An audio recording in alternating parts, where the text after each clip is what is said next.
And now, from your local election headquarters, the only locally produced political talk show discussing the issues that matter to you. This is Big Country Politics on KTAB. Thanks for being here for this week's edition of Big Country Politics. I'm Victor Sotelo. We start with what's making political headlines across the nation, state, and the big country. First, we start off with state political news and bills being signed by the governor. Red light cameras in Texas are officially out of commission. Governor Greg Abbott signed the ban into law, but it could be a while before they are taken down across the state. For Kelly Cannon, in 2013, I got my first ticket. It's a moment 6 years in the making. I was just ecstatic. I was over the moon. So it's been wonderful. Upset that she was mailed a $75 ticket for something she wasn't sure she did, she began a campaign to do away with red light cameras, first in her hometown of Arlington. Fellow activist Faith Bussey joined her. Because it's a due process issue. We spoke to thousands of people who they weren't the ones driving when they got the ticket. Somebody else was driving. In 2015, they successfully got the cameras banned in Arlington, and ever since then, they've been frequent visitors to the state capitol, urging lawmakers to outlaw the devices everywhere. And then all of a sudden, it moved. After stalling each of the last two sessions, this year a bill to ban red light cameras passed overwhelmingly in both the House and Senate, and Governor Greg Abbott wasted no time signing it into law. It is bipartisan, and that proves it right there. But not everyone is celebrating. It's about ways that we can improve safety throughout our community. Local law enforcement were among the most vocal supporters of the cameras, insisting they made a difference at the intersections where they were installed. The chiefs of the Bedford and Plano Police Departments said as much in recent interviews with NBC5. We have seen a dramatic reduction of intersection accidents. That means less people are getting hurt traveling our roadways. The worst impacts that we see other than head-on are side impacts. So those are the things we're trying to prevent, and this is what red light cameras do.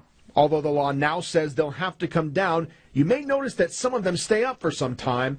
A provision in the law allows cities to keep them in place until their current contracts with their camera vendors expire. However, county tax assessor collector offices can no longer place a freeze on your vehicle registration for unpaid tickets.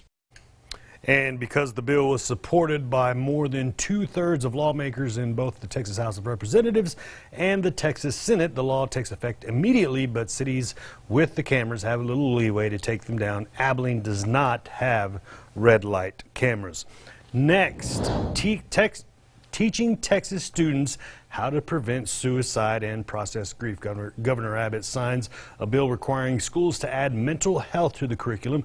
This next story shows us how the lesson plans may play out in the classroom. Next school year, these training videos will be offered in public schools around the state. It began to dawn on us that it might be that he was thinking about taking his life. They're part of new coursework, teaching students what to look for in their classmates and how to get them help if it's needed. The focus is on suicide prevention and grief counseling. Oftentimes we wait until it reaches a crisis point or other negative outcomes arise before we do really anything about it, and that needs to change. It's a whole paradigm shift. It's a philosophy change. Last year's school shooting at Santa Fe sparked this effort at the Texas Capitol.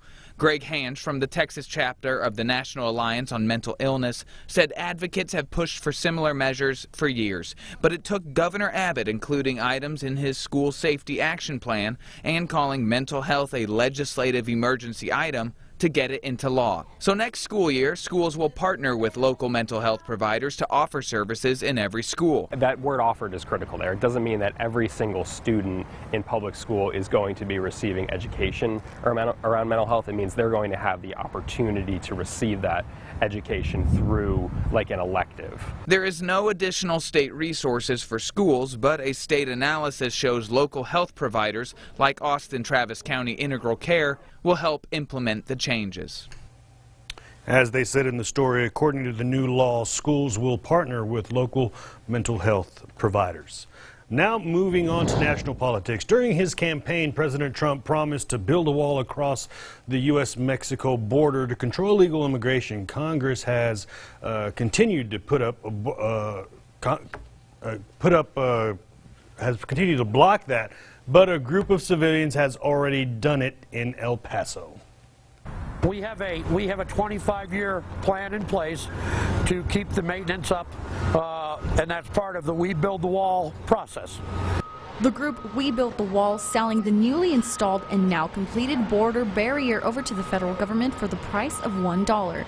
Maintenance on the technology behind the fencing included. There's not a feeling of, oh, I want to go build the wall and stop everybody.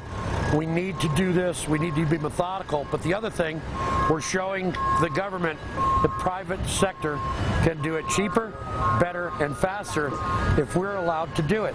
Contractors for the barrier saying the quick completion of the project is inspiring supporters to donate to their cause.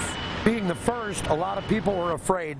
We have a lot of people along the border that wanted to see what was going to happen with the first mile before they committed, and our phones are ringing off the hook.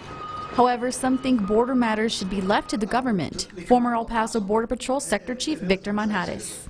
The job of border security is inherently a federal government responsibility, and I think it should stay there. And I think it becomes a problem when we have people that either build walls, aids in the beds by either putting water stations, things of that nature. It's a problem. And the barrier is built on private property belonging to the American Eagle Brick Company and was funded by a group called We Build the Wall, which raised more than $20 million through a GoFundMe page. Still to come on Big Country Politics, recent rains across the state has caused the end to the drought. How this is affecting ranchers.